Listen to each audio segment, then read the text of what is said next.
In 1994, a journalist watched the most advanced baggage system ever built tear luggage apart on live national television. Bags launched off carts, clothes scattered across underground tunnels. The system, designed to revolutionize airport logistics, was shredding passengers' belongings in real time, while camera crews from every major network watched. David Letterman put Denver's new airport on his top 10 list, twice. The airport that was supposed to open in October 1993 didn't open until February 1995, 16 months late. The original budget was $1.7 billion. The final bill was $4.8 billion, nearly 3 times the estimate. Southwest Airlines looked at it, decided it wasn't worth the trouble, and refused to fly there for 11 years. Today, Denver International handles 82 million passengers a year. It is United Airlines' single largest hub. It is the 5th busiest airport in America, the western hub that connects the entire country, the disaster that became an empire. This is how it happened. To understand Denver International, you need to understand what it replaced. Stapleton International Airport sat 6 miles northeast of downtown Denver. By the mid-1980s, it was genuinely overcrowded. 17 gates, originally built for propeller aircraft, now processing jet traffic that those gates were never designed to handle. Noise complaints from surrounding neighborhoods had become a political crisis. There was no room to expand. Stapleton was, by every operational measure, finished. Denver needed a new airport. The debate was about where. The project was initiated in 1989 with a budget of $1.7 billion and a planned opening date of October 1993. The site chosen was a 53-square-mile stretch of empty prairie 25 miles northeast of downtown Denver. To put that in perspective, the airport spans 33,531 acres, making it the Western Hemisphere's largest airport by land area, larger than the entire city of San Francisco. Critics were immediate and loud. 25 miles from downtown, no mass transit, no existing infrastructure, nothing around it except flat plains and the Rocky Mountains in the distance. Why would any airline or any passenger drive that far when Stapleton was right there? The answer came down to 2 things: United Airlines and a political deal that changed the geometry of American aviation. United was already the dominant carrier at Stapleton. When Denver started seriously planning the new airport in the late 1980s, United sat down with city officials and made their position clear. In June 1991, the city entered into an agreement with United Airlines, which included, among other things, the city agreeing to design and construct Concourse B in accordance with United's facilities requirements. This agreement drove a $620 million construction cost increase. That single sentence explains most of what follows. United didn't just agree to move to the new airport, they shaped it. Concourse B, United's home, was widened, lengthened, and built to United's specific operational requirements. In exchange, United committed to making Denver their primary hub and anchoring the entire airport's financial model. In 1994, United Airlines accounted for well over 60% of the passengers at Denver. The airport consultant to Denver projected that by 1995, once operations normalized, United would account for 90% of passenger traffic. An airport built in the middle of nowhere, structured around one airline, before it had even opened. The airport itself was genuinely ambitious in its design. The iconic white tent roof, 34 Teflon-coated fiberglass peaks meant to evoke the Rocky Mountains, was an architectural statement. 3 concourses connected by an underground train, room to expand to 6 runways, a physical infrastructure that could theoretically grow with the city for a century. None of that mattered in 1993 because there was a baggage system that didn't work. The airport promised a highly skilled baggage system that automates the process of moving luggage. It was projected to be the most advanced system of its kind in the world. The underground, computer-driven system would solve many logistics problems within the entire airport. The concept was genuinely revolutionary. Computer-guided carts would carry bags through 21 miles of underground tunnels, sort them automatically, and deliver them to the correct gate, faster and more reliably than any manual system. No more conveyor belts, no more human baggage handlers making routing errors, pure automation at scale. The goal was to replace the standard reliance on manual labor with a fully automated baggage system that would also integrate all three terminals and reduce aircraft turnaround time for faster service. Two consultants looked at the plan and told the city directly it was too complex. The city proceeded anyway. Midway through the process, the scope violently expanded from serving a single concourse for United Airlines to integrating all three concourses and 20 different airlines across the entire airport. This massive shift dramatically increased complexity and integration requirements, yet it was undertaken without adequate rebaselining of the cost and schedule. The system that had been designed for one airline was now supposed to handle 20. The system that had been tested at nothing close to this scale was now expected to be the largest automated baggage operation in the world at opening day. And crucially, the airlines whose operations depended entirely on this system were not consulted during its design.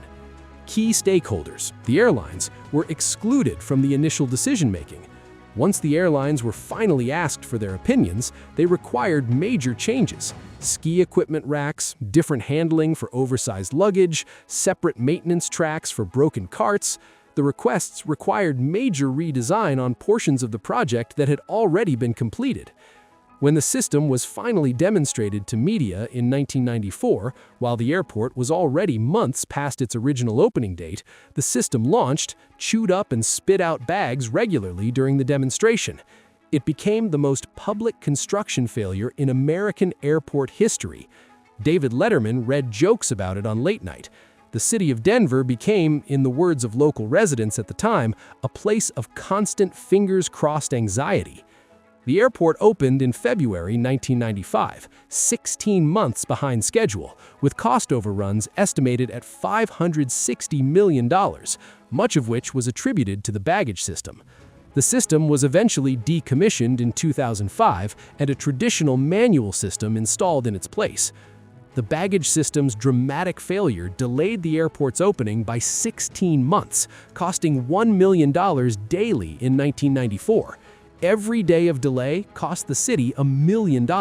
16 months, roughly $500 million in delay costs alone. The final total? The airport ended up costing $4.8 billion, almost 3 times the original budget. And then United saved it. Here's the thing about building an airport in the middle of nowhere with a captive dominant airline. When the chaos settles, the geography doesn't change. Denver sits at a specific latitude and longitude that makes it one of the most strategically positioned cities in American aviation. It is within 4 hours flying time of virtually every major U.S. city. The Rocky Mountains are immediately west, meaning eastbound flights from the West Coast frequently pass directly over Denver at the exact altitude where a connection makes geographic sense. And critically, Denver has weather that, while occasionally severe, is far more predictable than Chicago, Newark, or Atlanta. United Airlines invested about $261 million in peripheral facilities in anticipation of Denver's opening. Continental invested $73 million. FedEx created a sorting center for around $100 million. These were commitments made before the airport opened, bets on the future that the investors couldn't easily walk away from even when the baggage disaster hit. United didn't walk away. They couldn't. Their entire Concourse B was designed to their specifications. They had nowhere else to go. And as they worked through the operational chaos of the mid-1990s, something became clear. The underlying airport, stripped of the failed baggage system, the cost overruns, the late nights on Letterman, was actually very good. 6 runways on 33,000 acres with room to expand to 8. No urban encroachment limiting operations. Ground-level infrastructure that allowed simultaneous arrivals and departures at a pace impossible at slot-constrained airports like JFK or LaGuardia. and a location that, once passengers accepted the 25-mile drive, was genuinely more pleasant than most of what American aviation was offering. Southwest Airlines held out for 11 years, refusing to serve Denver International until 2006. Their official reason was the facility fees, which were among the highest in the country, a direct result of the $4.8 billion construction debt that needed to be serviced through airline charges. Southwest's model couldn't absorb those costs profitably. When Southwest finally arrived in 2006, they did what Southwest always does. They competed aggressively. Fares dropped on routes Southwest entered. United responded by protecting its most profitable Denver routes while ceding thinner ones. The competition that Denver had lacked for its first decade arrived, and the airport absorbed it. By 2024, Denver International serves nearly 82 million passengers, making it one of the busiest airports in the world. United operates the single largest operation there, the hub they were essentially forced to build in 1991 by contractual obligation, has become the most strategically valuable asset in their entire network. The irony of Denver's story is that the very things that made it a disaster in 1993 are the reasons it works in 2025. The remote location that critics mocked means there are no noise complaint lawsuits blocking runway expansion, no urban development hemming in the perimeter. When Denver needs to grow, and it keeps growing, there is literal open prairie to grow into. That is a luxury JFK, O'Hare, LAX, and LaGuardia would pay any amount of money to have. The cost overruns that created a national punchline were paid down over 30 years through a combination of airline fees, passenger facility charges, and commercial revenue. The debt structure that Southwest refused to accept in the 1990s was restructured, refinanced, and gradually normalized. The financial wound healed. The geographic advantage remained. The baggage system failure, genuinely catastrophic in real time, accelerated the industry's understanding that fully automated baggage handling at scale required incremental implementation, not big bang deployment. Every airport that came after Denver learned from its mistake, the $400 million lesson that improved global aviation infrastructure permanently. And United, the airline that was structurally forced into Denver whether it wanted to be or not, discovered that it had accidentally built its most important hub in the most advantageous location in the American interior, the hub they didn't choose, the hub that chose them. Here is the complete picture.